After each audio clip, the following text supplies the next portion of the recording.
most people, height brings a sense of terror and unbalance, a feeling of uncertainty and dizziness. Many travelers have avoided high mountain drives because of this. But man in the last few years has conquered most of the mountain peaks and made them easily accessible to even the most timid motorist.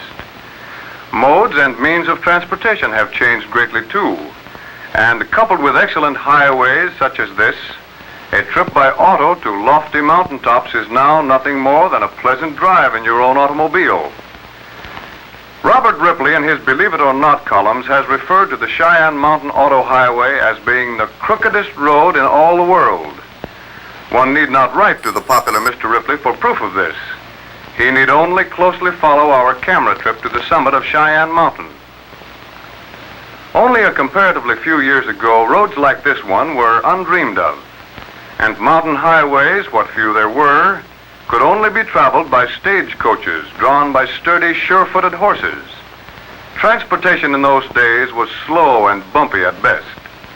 Today, this 6-mile wonder highway twists and swings up the side of Cheyenne Mountain into cloudland. Great white, fleecy clouds swirl up from the valley below to add color to a landscape already rich with different hues, and their vastness makes one feel infinitely small in their presence.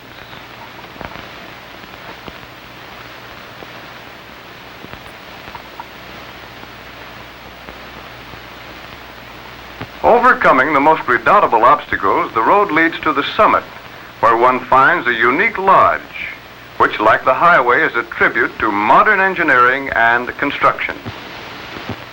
Built on the Southwest Indian style of architecture, it represents an investment of $100,000. Here is the terminal, the rest haven for the motorist, and an ideal excursion is to spend the night at the lodge and arise to behold the most beautiful sunrise in the world from the summit of this high mountain.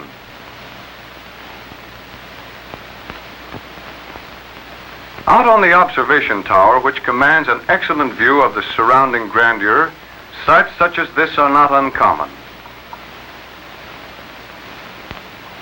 Sometimes oceans of clouds shut out the view of the valley below, and from our perch just above the lodge, look for all the world like a troubled sea. Jealous of the attention paid to her lesser sisters, old Pikes Peak rears her head through the mist, and before night falls, we will be grinding our cameras from the highest point on her queenly head. It is a day of beauty atop Cheyenne Mountain. We are high above the clouds which boil and steam as if giant tea kettle. It is under a ceiling of mist and shadows, but we are on top of the world in the bright sunshine.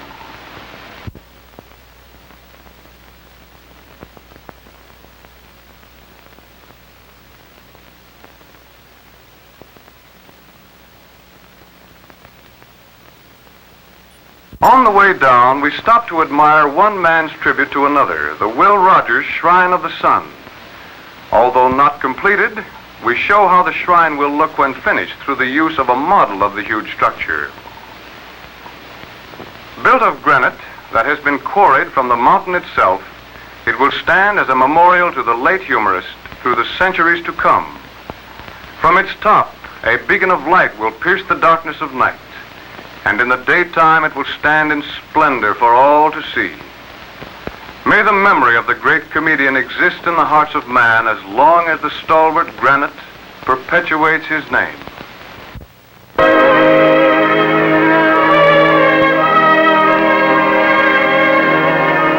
Every visitor to the Pikes Peak region makes inquiry regarding the white gash cut in the mountainside just west of Manitou Springs.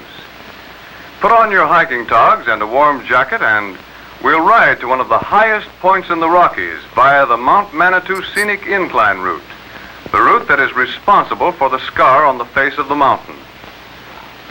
Rising at the rate of 3 feet per second, 167 feet per minute, these visitors will arrive at the summit in 16 minutes and find themselves 1/2 mile above the little station from whence they started.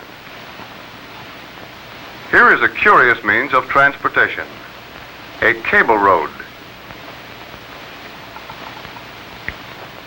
Although the track is only 1 1/4 miles in length, the difference in elevation between the starting point and the summit is 2,600 feet, more than 1/2 mile.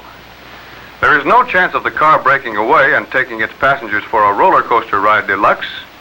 Each car is permanently attached to a haulage cable, tested to 90,000 pounds. You'll say that even it might break. Let it break. 2 safety cables and automatic clutches stop the descent instantly. Oh, some of you might ask, are you if all the cables broke? Well, depends entirely upon the kind of life you've been living. Out beyond the green slopes of the mountain and from our position in the car, we can see a toy city and ribbons that are concrete highways. The world below is a small world to passengers on the incline coaches. Arriving at the summit, the visitor is free to spend the rest of the day according to his fancy. Our party has brought picnic baskets with them, and it is only a few minutes until a fire has been started and steaks are frying in the pan. High altitudes seem to affect the appetite, and drawing room manners are forgotten. Mount Manitou Park at the summit station has been equipped with facilities that almost bring your dining room to the top of the mountain. Benches, tables, open fireplaces, and sparkling mountain water are conveniences that enhance this perfect picnic site. Pardon us, we'll take a few minutes off for lunch. Meet Manitou, a genuine, unsophisticated Rocky Mountain canary, or burro to you Easterners. Manitou and his fellow beasts of burden make their living by hauling people over the well-known mountain trails that lead from the summit to various points of interest on Mount Manitou. They have made each trip so often that they know every foot of the way, and when given plenty of rain, will take you there and bring you back without a word from the rider. Once in a while, even Manitou goes on strike, and he may refuse to budge if he isn't so minded. It takes a great deal of coaxing, but when you finally get him moving, he is a sure-footed means of seeing nature in the raw. More thrills await us as we take a descending car. We confess that it is a little breathtaking as we glance downward and see the narrow track drop thousands of feet. But a glance backward reassures us that we are firmly held. An aviator would find this an ideal vacation trip, for he can be in the air and on the ground at the same time. Reluctantly, we leave beautiful Mount Manitou with its odd little elevators, but other curiosities await us, and back we go to Cheyenne Mountain to see one of the most curious things on the mountain.